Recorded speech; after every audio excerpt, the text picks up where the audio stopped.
আজ আপনাদের মূলো এবং মূলোর শাক একসঙ্গে মাছের মাথা দিয়ে কীভাবে চচ্চড়ি করতে হয় সেটা আপনাদের দেখাচ্ছি।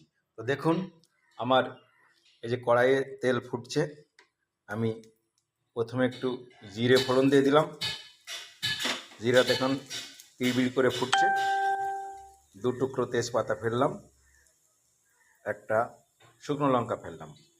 আমার রান্না এরকম খুব ভেরি সিম্পল রান্না, একদম সিম্পল রান্না, যাতে এবং তেলের পরিমাণ সবসময় কম দেওয়ার চেষ্টা করি, কারণ বর্তমানে তো রোগ ব্যাধি প্রচুর পরিমাণে বেড়ে গেছে, যার জন্যে তেলটা তবুও তেল বেশি হয়ে যায়।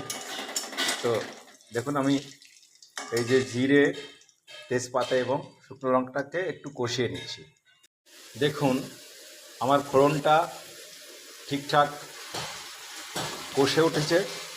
এবার আমি আমার আগের থেকে এই মূলো এবং মূলোর শাকের মধ্যে গোটা 5-6 লঙ্কা চিড়ে দেওয়া আছে, আমি আস্তে করে করে ফেলে দিচ্ছি।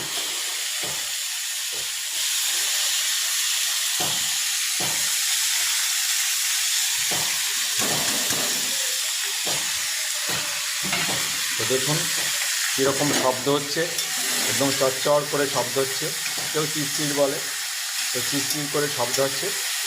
এটাকে আমি একটুখানি নাড়াচাড়া দিয়ে দিচ্ছি। এবারে আমি এর মধ্যে একদম দেখেন পরিমাণ মতো লবণ বেশি হলে কিন্তু খাওয়া যাবে না, পরিমাণ মতো লবণ দিয়ে দিলাম। সেই সঙ্গে একটুখানি আমার হলুদের গুঁড়ো লাগবে, এই যে হলুদের গুঁড়ো দিয়ে দিলাম, হলুদের গুঁড়ো দিয়ে দিলাম। এবার খানিকক্ষণ এটাকে আমি কষিয়ে নেব। যেহেতু মূল এবং মূলোর স্বাদটা এটা জল দিতে হয় না, এমনিতেই কষিয়ে নেব। তো দেখুন, সবুজের মধ্য দিয়ে হালকা একটা হলুদের আভা বেরিয়ে আসছে, যেটা খুব সুন্দর লাগছে দেখতে, খুব সুন্দর। আমি এটা দেখাচ্ছি আপনাদের। তো আপনারা দেখুন, যেহেতু মূলো এবং মূলোর স্বাদ তো একদম আঁচ পাওয়ার সঙ্গে সঙ্গে এটা অনেকটা কমে গেছে, মানে শাক কড়াইয়ে দিলেই কমে যায়, শাকের পরিমাণ দেখতে অনেক লাগে। এবার আমি মাছের মাথাটা এর মধ্যে দিয়ে দিচ্ছি, এটা চিরা ছিল।